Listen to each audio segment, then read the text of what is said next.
Ever since I was a kid, I always had my dad ask me, I would ask my dad, "Dad, how do you spell my name?" And he would always say, Etch, L-O-E, which I thought was so funny.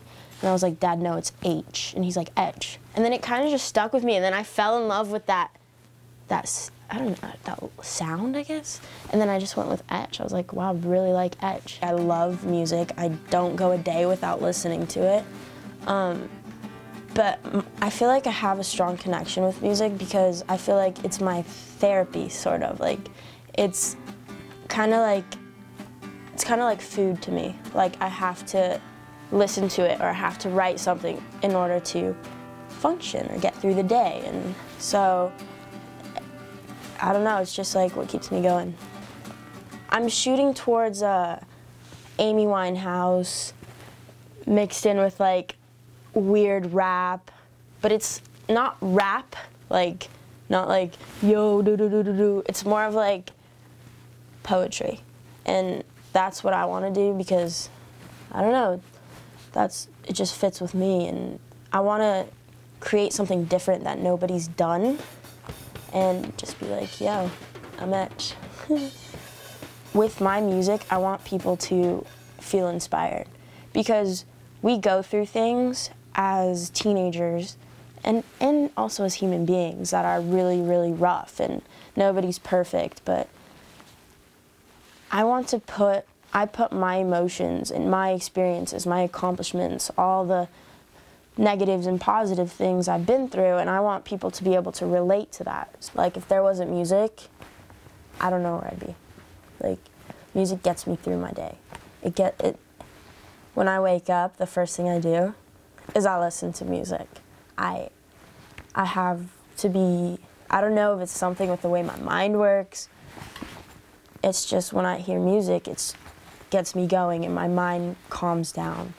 The experience I want my audience to feel is a connection. I want to be able to be connected with the audience. I want us to be one, like one huge person, you know?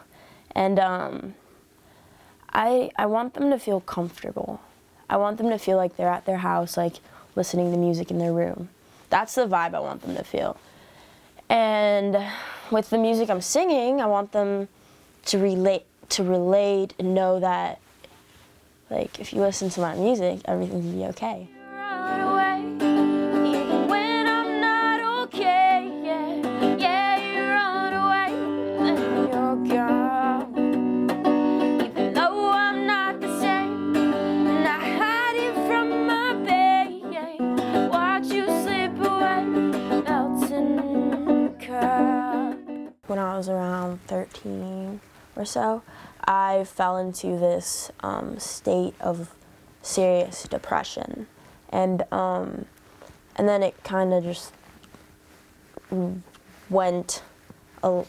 raised very high, and it kind of made me turn to substances as a coping strategy.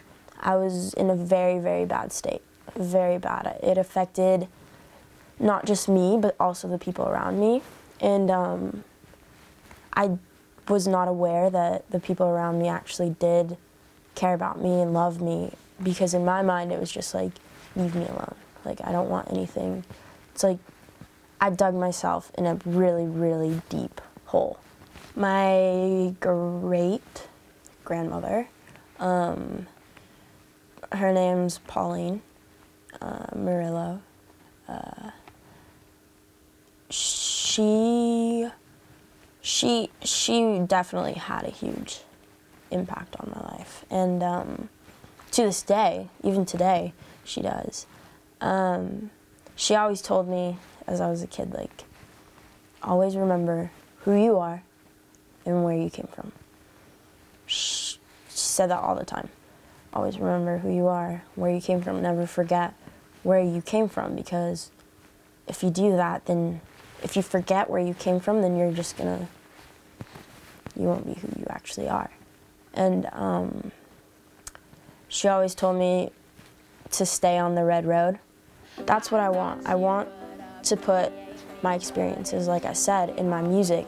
So if somebody's going through something or having a bad day, I want them to turn on my music and know that I'm not physically there with them.